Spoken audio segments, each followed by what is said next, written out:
தமிழ் புலிகள் கட்சி நடத்துகின்ற கண்டன ஆர்ப்பாட்டத்தில் கண்டன உரை நிகழ்த்திய மாநில பொறுப்பாளர்கள், பங்கேற்றிருக்கின்ற மாவட்ட நகர ஒன்றிய அனைத்து மட்ட பொறுப்பாளர்களுக்கும் தலைமைக்குழு சார்பாக வணக்கத்தை தெரிவித்துக் கொள்கிறேன். தோழர்களே, பல ஆண்டுகளாக சாதி ஆணவ படுகொலைகளுக்கு எதிரான தனி சட்டம் இயற்ற வேண்டும் என்பது தமிழகத்தின் ஒட்டுமொத்த குரலாக இருக்கிறது.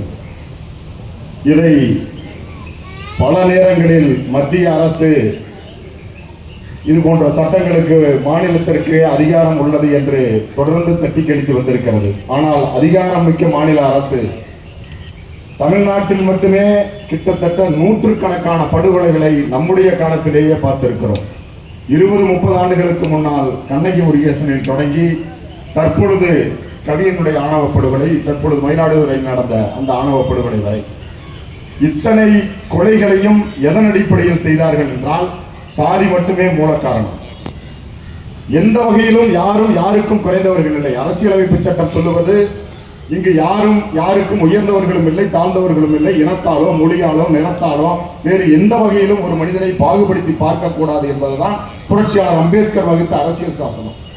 ஆனால் ஒரு பெண்ணோ ஒரு ஆணோ தனக்கான உரிமைகள், தனக்கான அடிப்படை உரிமைகள், தன்னுடைய தேவைகளுக்காக தன்னுடைய ஆசைகளை யாரிடமோ பழகுவது, யாரிடம் பேசுவது, யாரை காதலிப்பது என்பதை எல்லாம் ஏதோ ஒரு சாதியோ ஒரு சாதி சங்கமோ இங்கு தடுத்துவிட முடியாது. அதை அரசியலமைப்பு சட்டம் தொடர்ந்து சொல்லி இருக்கிறது. ஆனால் அரசியலமைப்பு சட்டத்தின்படி நடக்கின்ற ஒரு ஆட்சியில் அரசியலமைப்பு சட்டம் தான் இந்த நாட்டில் ஜனநாயகத்தை இதுவரை காத்து வந்திருக்கிறது. ஆனால் சாதியின் பெயரால் தொடர்ந்து படுகொலைகள் நடந்து கொண்டே இருக்கிறது. அப்பட்டமாக உயர்நீதிமன்றத்திற்கு வந்துவிட்டு சென்ற இளவரசன் திவ்யாவினுடைய வழக்கிலே இளவரசன் இதே சென்னை உயர்நீதிமன்றத்திற்கு வந்துவிட்டு சென்றவர் மர்மமான முறையில் கொலை செய்யப்படுகிறார்.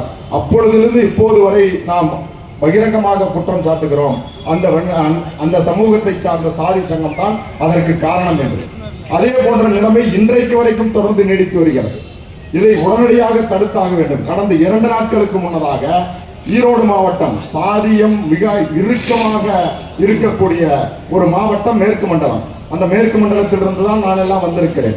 2 நாட்களுக்கு முன்னால் எப்படி இளவரசன் திவ்யாவிற்கு நடந்ததோ, என்ன காரணத்தினாக இளவரசன் திவ்யாவை ஹைகோர்ட்டிலே சரண்டர் செய்ய வேண்டும் என்று அங்கிருக்கின்ற அந்த கட்சியினுடைய வழக்கறிஞர்கள் போராடினார்களோ, அதே போன்ற நிலைமைதான் ஈரோடு மாவட்டத்திலே அங்கிருக்கின்ற ஒரு அருந்ததியர். அவர் நல்ல செல்வாக்கான குடும்பத்திலே பிறந்தவர், ஐடி கம்பெனியில் லட்சங்களில் சம்பாதிக்கக்கூடிய அளவிற்கு பணபலம் படைத்தவர், படிப்பு இருப்பவர். அவர் அங்கிருக்கின்ற பிற்படுத்தப்பட்ட சமூகத்தை சார்ந்த ஒரு பெண்ணை காதலித்து திருமணம் செய்து கொண்டார் என்பதற்காக இளவரசன் மீது எப்படி இவர் மைனர், இவருக்கு இன்னும் 21 வயது பூர்த்தியாகவில்லை என்று ஒரே ஒரு கதையை சொல்லி அவரை தொடர்ந்து உயர்நீதிமன்றத்திற்கு அலைகழித்து, அதனால் திவ்யாவினுடைய தந்தை இறந்த பிறகு உயர்நீதிமன்றமே சொல்லுகிறது, உங்க அப்பா செத்துட்டாரு, அதனால நீங்க கொஞ்ச நாள் உங்க அம்மாவுக்கு ஆதரவா இருங்கன்னு சொல்லி. இந்த மாதிரி மோசமான தீர்ப்பை இந்தியாவில் வேற எந்த நீதிமன்றங்களும் வட மாவட்டங்கள் வட மாநிலங்கள்ல வேணா சொல்லும். ஆனா தமிழ்நாட்டில் அது மோசமான முன்னுதாரணம் ஆயிடுச்சு. அந்த மோசமான முன்னுதாரணம் தான் இன்னைக்கு வரைக்கும் ஒரு துணிச்சலை கொடுத்துக்கிட்டு இருக்கு. ஆனா அதுக்கடுத்தது எங்க ஊர்ல தான் நடந்தது கோகுல்ராஜனுடைய சாதி ஆணவ படுகொலை. அதுலயும் பலாயிரம் இடங்கள்ல வெட்டுப்பட்டது. கொஞ்ச நஞ்சமெல்லாம் பண்ணின கொடுமையெல்லாம் கொஞ்சம் இல்லை. நாக்க 2 துண்டை அறுத்து வெட்டினாங்க, கழுத்தை அறுத்து கொண்டு போய் ரயில்வே தண்டவாளத்தில் போட்டாங்க. போட்டு அந்த கொலைகாரன் பகிரங்கமா வாட்ஸ்அப்ல வீடியோ போட்டான், வாட்ஸ்அப்ல ஆடியோ மெசேஜ் அனுப்பினான், இருக்கிற காவல்துறை எல்லாத்தையும் மிரட்டினாங்க. இப்ப நேற்றுக்கு ஒரு தகவல் வந்திருக்கு, கவியனுடைய படுகொலையில சம்பந்தப்பட்ட அந்த எஸ்ஐ சரவணன் என்பவர் மேலும் இங்க இருக்கிற சாட்சிகளை கலைப்பதற்காகவும் சாட்சிகளை படுகொலை பண்றதுக்காகவும் ஒரு சதி திட்டத்தை தீட்டினார்னு சொல்லி காவல்துறையை மாறி ஒரு கரப்ஷனோ மிகப்பெரிய சாதி வன்மமோ அந்த மக்கள் மீதான கொஞ்சம் கூட ஈவு இறக்கு மனிதாபிமானம் இல்லாத ஒரு துறை இருக்கிறது என்று சொன்னால் அது காவல்துறை மட்டும்தான். தோழர்களே, நாம் எந்த ஒரு காலத்திலும் காவல்துறையை சார்ந்த காக்கி சட்டைகள் நம் தோளின் மீது கை போட்டு நம்மிடம் உறவாடினால் நல்ல பாம்பு நம்மோடு உறவாடுவதை போல நாம் கொஞ்சமானும் அதிலிருந்து பதட்டம் அடைய வேண்டும். தயவு கூர்ந்து காவல்துறையில் இருப்பவர்கள் அனைவரும் நல்லவர்களும் அல்ல. அதே போல 1-2 பேர் இருக்கலாம். இந்த பாலா சினிமா நடிகர் ஒரு சொல்றாரு, மிக்சர்ல கடலைப்பருப்பு மாதிரி ஏதோ 1-2 பேர் நல்லவங்க வேணா இருக்கலாம். ஆனா எல்லாருமே யோகியன்கள்லாம் நாம சர்டிபிகேட் தர முடியாது. அதே போன்ற காவல்துறை அதிகாரி தான் அந்த கொலைக்கும் காரணமானவர். அதே போன்ற காவல்துறை அதிகாரிகள் தான் கோகுல்ராஜ் கொலைக்கும் வழிவகுத்து கொடுத்தவர், இளவரசனுடைய கொலைக்கும் வழிவகுத்து கொடுத்தவர். எல்லா விதமான மூல காரணங்களும் காவல்துறையிலிருந்தே தொடங்குகிறது. ஏதோ நாங்க ஒரு மாற்றத்திற்கான ஆட்சியை கொண்டு வந்துட்டோம்னு சொல்லக்கூடிய நடிகர் ஜோசப் விஜயனுடைய ஆட்சியில எல்லாத்தையும் நாங்க மாற்ற போறோம், எல்லாத்தையும் செய்ய போறோம். முழுக்க முழுக்க இவ்வளவு தூரம் சாதி வன்மம் ஊறி போன ஒரு துறை இருக்கு. இவங்க ஆட்சி பொறுப்பு கேட்டதுக்கு அப்புறம் கிட்டத்தட்ட 9 வகையான சாதிய ஆணவ படுகொலைகள் நடந்திருக்கு. நான் இதையெல்லாம் மாற்றத்துக்காக தான் ஆட்சிக்கு வந்தேன்னு சொல்லிட்டு நீங்க ஏன் திமுக ஆட்சியில போராட்டம் பண்ணல? திமுக ஆட்சியில தான் கேள்வி கேட்டுக்கிட்டு இருந்தோம். திமுக ஆட்சியில ஏதாவது இந்த மாதிரி நடந்தப்ப நம்ம இதை போராட்டம் பண்ண மாட்டோமா? ஏங்க நீங்க ஆட்சிக்கு வந்துட்டீங்க, உங்ககிட்ட தான் பெரிய அதிகாரம் இருக்குது, நீங்க தான் மாற்றத்தை கொண்டு வர போறோம்னு சொல்லி ஆட்சிக்கு வந்தீங்களே, ஏங்க உங்க ஆட்சிக்கு வந்ததுக்கு அப்புறம் இங்க வந்து கஞ்சா ஒழிக்க முடியல, போதைப் பொருளை ஒழிக்க முடியல, பெண்கள் மீதான வன்கொடுமை எதுவும் தடுக்க முடியல, சாதி ஆணவ படுகொலைகள் ஏங்க தடுக்க முடியல அப்படின்னு சொல்லி கேட்டா நீ போன ஆட்சியில் என்ன பண்ணிட்டு இருக்க அப்படின்னா, அப்ப எதுக்காக இவங்களுக்கு இந்த மக்கள்லாம் ஓட்டு போட்டு இவங்களுக்கு ஆட்சி அதிகாரத்தை கொடுத்தாங்க?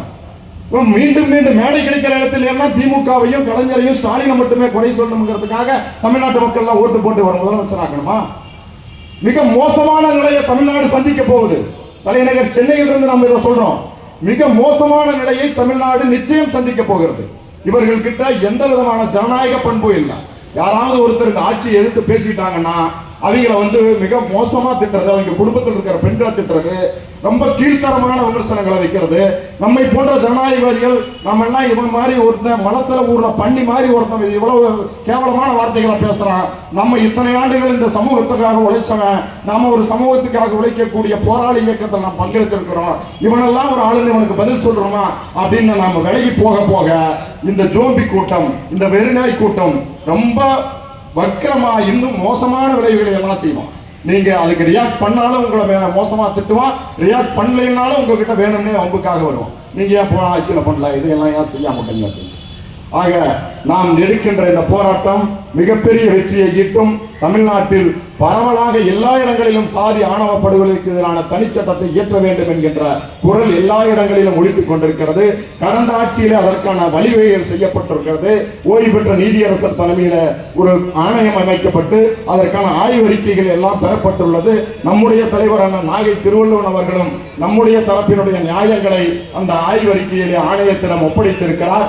நிச்சயம் நம்முடைய போராட்டம் வெல்லும். ஆணவ படுகொலைக்கு எதிரான தனிச்சட்டத்தை நம்முடைய காலத்தில் நாம் இயற்ற வேண்டும்.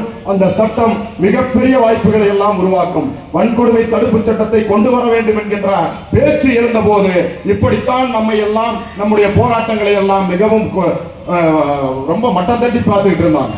ஆனா வன்கொடுமை தடுப்பு சட்டம் வந்ததுக்கு அப்புறம் இன்னைக்கு நடக்கின்ற அநீதிகளுக்கு எதிராக யாரெல்லாம் நம்முடைய தமிழ் புலிகள் சொந்தங்கள் இருக்கிறார்களோ அத்தனை பேர் இன்னைக்கு காவல்துறையினுடைய சட்டையை பிடிச்சு எனக்கு வழங்கி இருக்கின்ற உரிமை வன்கொடுமை தடுப்பு சட்டம், இந்த செக்ஷன்ல எனக்கு வழக்கு போடு அப்படின்னு கேட்கிற அளவுக்கு வன்கொடுமை தடுப்பு சட்டம் வீரியம் அடைந்திருக்கிறது. எனவே ஆணவ படுகொலைகளுக்கு எதிரான தனிச்சட்டத்தையும் அதே போன்று நாம் செயல்படுத்துவோம். அதற்கான தொடர்ந்து போராடுவோம். போராட்டம் வெல்லட்டும் என்று கூறி முடிக்கிறேன். நன்றி, வணக்கம்.